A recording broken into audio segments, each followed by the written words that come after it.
The entire Earth has been covered by the god of darkness, Null. Venom has crashed into a car and is seemingly dead. And the Guardians of the Galaxy are across the galaxy trying to figure out what's going on, while Jane Foster Valkyrie is trying to figure out what to do with a dead Sentry. This is the King in Black series, and today you have found yourself at the Comicstorian channel, where we take some of your favorite trade paperbacks and single issues and tie-ins, and we break them all down into digestible bites so that I could read them dramatically back to you. King in Black is a series that we are covering every Saturday right here at Comicstorian, and today we're going to bring you 3 of the tie-ins: Venom number 32, Guardians of the Galaxy number 10, and Rise of the Valkyries number 1. Let's get into that video. Eddie Brock slams into the car after Null threw him off the building, yet while his shattered body stopped on impact, his spirit continued onward into the realm of the Black Void. He was falling through blackness, a place that he had been before, and the tendrils snaked out of that darkness, reaching for Brock's body. He could feel it, Null's influence taking over, his mind disappearing. "Brock!" A voice screams in his head, and Eddie opens up his eyes. He could hear the voice, but he couldn't see it. "Null's minions have you! Now, I can get you out, but it's gonna hurt like hell!" The voice warns. The tendrils explode, and Brock is falling again. The voice tells him he has to concentrate. What? What do I do? Brock questions. Stop falling! The voice tells him that he is in the hive, that he has to stop falling the same way everyone else does. Brace for impact. Eddie can see the street coming towards him, the city below. He closes his eyes and he braces for that pain, but when he opens them again, he is crouched in the street in a perfect superhero landing. I'd love to tell you the worst part is over, but the next part is the hardest, the voice tells him. Eddie looks up to see Rex Strickland standing in front of him. Now stand the hell up, soldier! We got work to do. Rex orders him as he shoulders a shotgun. The symbiote pulls away from Rex's face as he leads Eddie through the hive-like hell that New York has become. Dragons roar in the distance. The symbiote goo pulses everywhere. Eddie looks up to see a group of people running through the streets, and he tries to rush forward. He tries to help them, but he passes right through them like they're not even there. What's going on? Eddie gasps, and he looks up to see one of the symbiote dragons bearing down on him. Eddie, no! Get the hell away from that thing! Rex shouts as Eddie braces himself for impact, but Eddie wants to protect the family running. He rushes at the creature, but it passes right through him, sending screaming waves of pain coursing through his body. And when that pain passes, he opens his eyes in disbelief. My body feels like it was ripped in half. Dragon went right through me. Suddenly the world shifts and Eddie is standing in a dark room with Rex, people hanging suspended all around them. That was a warning, Rex tells him, and they begin to walk through the vast chamber with Rex explaining that they are in the hive. All these people, Null took them, Eddie gasps, and Rex nods, motioning to the group of heroes that are suspended as well. Sorry to say, it wasn't just civilians. Eddie begins to feel sorry for himself, but Rex shakes his head, warning the man that there is nothing that he could have done. There is something that I could have done! I could have saved them! I have to get back to my son! Brock shouts out in anger. Sorry, but you're a codex now, a memory. The symbiotes, they keep pieces of all of the hosts that they've bonded with in the hive. And they aren't real, they're ghosts of who they formerly were. Rex tells him, putting a hand on the man's shoulder. He explains that the real world is gone to Eddie Brock, that his real body has died. The only reason that they're able to move in the hive is that they were bonded to the symbiotes longer than anyone else. Okay, so you just need to get me back to my body and I can. Eddie begins, but in a flash, they're standing in the room where Eddie's body lays dead on the table. There is no you. You died, Eddie. Rex explains, and Brock is shocked to see his own body as Dylan leans over his father crying. Eddie tries to reach out to him, but simply passes through, and Rex nods, putting his hand on Eddie's shoulder again, trying to pull the man away, explaining that there is nothing that he can do now. Don't touch me! Eddie snaps, anger filling his eyes, and as the scene shifts back to the hive. I will not accept this! I say when it's over! Eddie snaps and he leaps at Rex, pushing him back through the hive till they're both standing in the streets once more. They don't get to take my life from me! Not like this, Rex! He shouts. Rex is confused, asking what Eddie means. My death. I won't allow it. You said it yourself. You were able to control some of the symbiotes in here because you've been bonded longer than anyone else. Rex nods as he stands, reminding Eddie that it can't affect the physical world. I can. You think you have control here because you wore a symbiote for a couple of years? Well, I've worn one longer than any human being alive. If I could find my other in here, I promise you the two of us will burn this thing to the ground. Eddie tells him, determined now. Rex smiles wickedly, nodding in his agreement. Only problem is, getting it freed is going to be a little bit of work.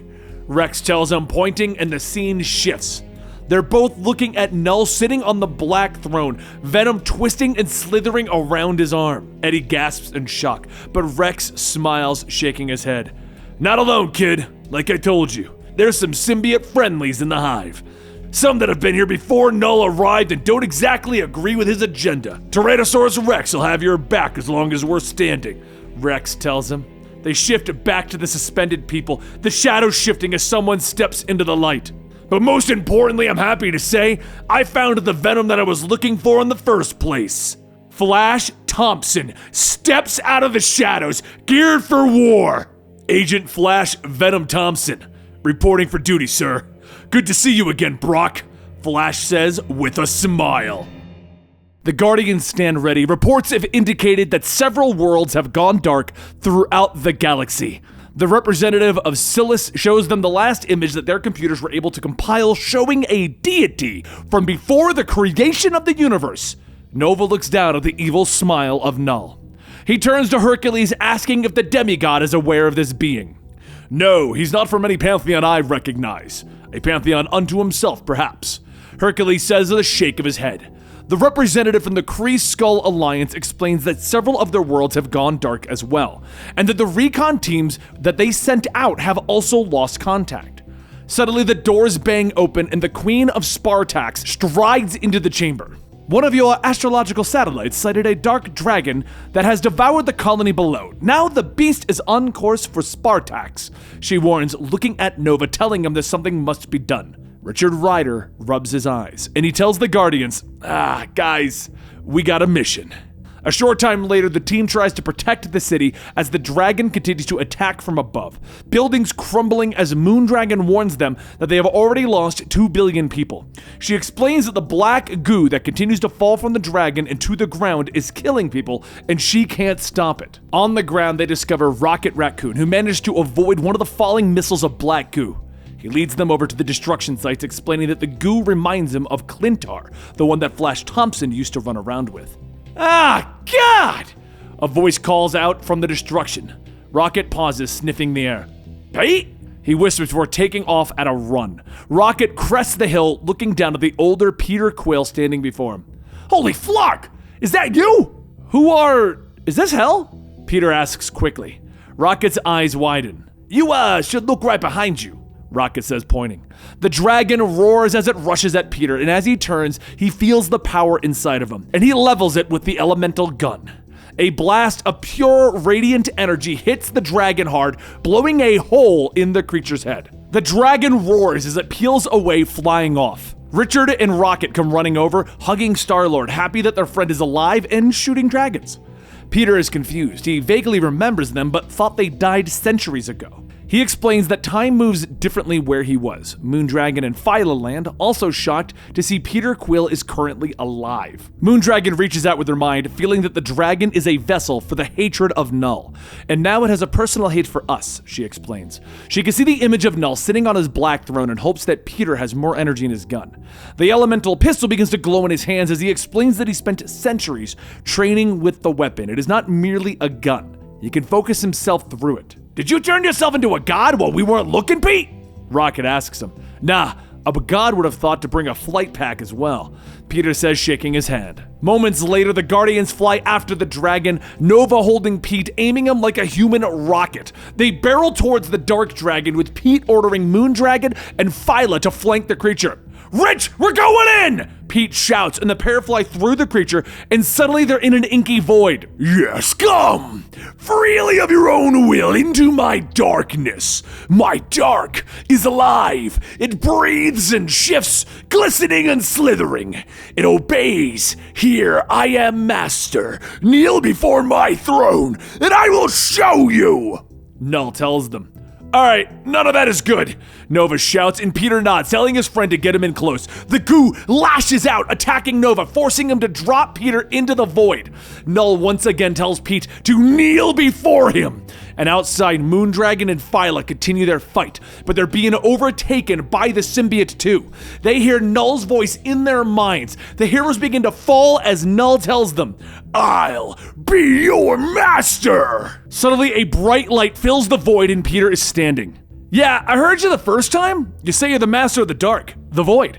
I'm the master of the sun, and you know what they say, sun's out, guns out," Peter says as he fires his weapon, destroying the image of Null on the throne. Outside, the dragon explodes as light bursts all around. "What have you become, Pete?" Nova asks in disbelief. "A Starlord," Peter tells his friend. The Guardians regroup and Rocket tells them that he has word that Null has taken over the Earth. "I say we go help," he tells the group, but Peter shakes his head, explaining that if they go to Earth, they'll be putting it in more danger. He tells them that the gods of Olympus will have sensed his power from the other side of the black hole. "They're coming for me. We have things to do," he tells his team. "Not this place. Not again," she thinks. The Valkyries ride forward, attacking the dark, cloaked figure, but she is already hurt, reaching for her weapon. When someone stops her, someone puts their foot on the weapon before she can reach it. Jane Foster has arrived in orbit over the planet Earth, and she finds the soul of Sentry waiting for her, staring at the shattered remains of his own body. "I've never felt more loved, uncomplicated and pure. What mercy death brings an old man," Sentry tells her. "He's prone to dramatics," Jane reminds herself. Sentry looks up and Jane introduces herself as the Valkyrie. "A Valkyrie! Amazing! I'm sorry, this is all very new to me," Sentry tells her. "Dying is new to everyone," she says with a smile. Sentry asks if she knew that life really flashes before your eyes when you die, but explains that it was only the good parts. "What did you see?" she asks as she sits down. Sentry looks out into space, telling her that his memory was the time that he made his life so hard that he peed a little. Which makes me think that death is either merciful or a liar. He's got a great sense of humor, because whatever my life has been, there have been more tears than laughter. "She," Jane says, correcting him about death. But Sentry motions down towards Earth, which is still covered by Null's symbiotes. He sighs, telling her that he failed his fight, and he couldn't even take Null with him. "The sum of your life is more important than the end," Jane tells him as she stares at the Earth. She doesn't tell Sentry about the death marker that floats the planet, large and ominous, until finally she stands and tells him it's time to go.